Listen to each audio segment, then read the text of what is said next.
One more problem that could happen, I think, with any HPA engine, when a nozzle of HPA engine can stuck inside Hopup and release air.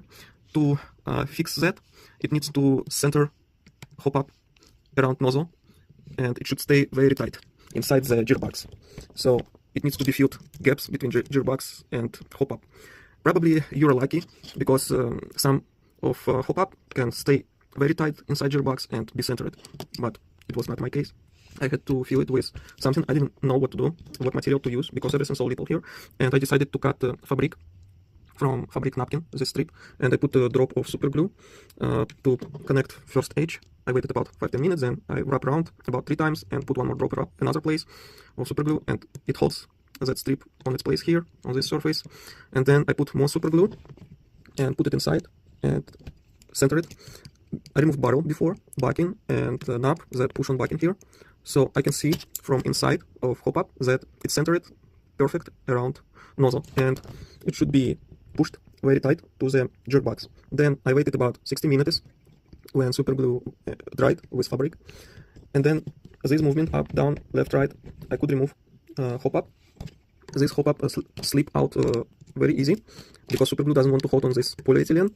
But here we can see some groove on the edge, so probably it will be not so easy with this Hopup, so be careful. Also, I recommend don't use actually this fabric and this option with super glue. I recommend to use epoxy stick with aluminum powder. So fill this gap with epoxy. Don't touch nozzle. It should probably, nozzle and engine should be protected with some film, kitchen film, then installed to protect nozzle from epoxy.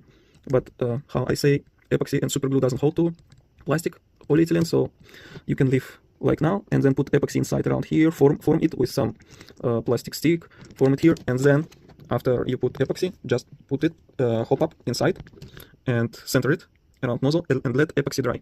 So that would be better than my option with super glue and this fabric. Also, I had to remove completely outer barrel from this thing, because outer barrel was a little bit higher, like 1.5 millimeter, and it didn't let push Hopup down to the correct center.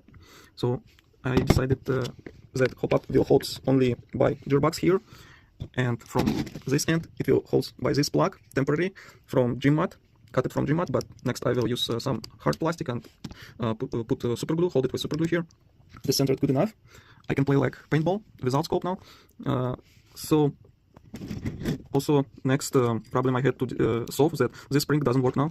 It pushed the Hopup to gearbox, but now as I removed the outer barrel, it doesn't work. I will remove spring, and I install here on super glue a few layers of electrical black tape, and it will push to this frame, and it will push very tight to the gearbox, and this is enough. So yeah, before buy outer shell for HPA engine, you can check if nozzle centered to the Hopup. Just put a bright light inside the Hopup here, and use safety goggles and look inside barrel, so you can see from how nozzle is centered here or not. Before install HPA engine, if you don't want to play with removing outer barrel, center, everything. So this was problem, and now after everything will be assembled, I will see yellow barrel inside and no outer barrels there, outer barrel in garbage.